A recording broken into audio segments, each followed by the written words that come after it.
banyak parking.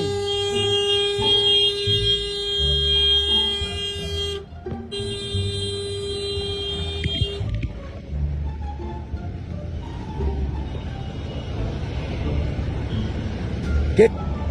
Tak tahulah mana punya haprak punya bodoh pakai kereta punya lawa boleh belok jalan orang kat depan ni. Kan orang nak keluar dah. Ni kena ada emergency ke apa ke? Kan? Bodoh nak mampu tak hati fikir kata orang.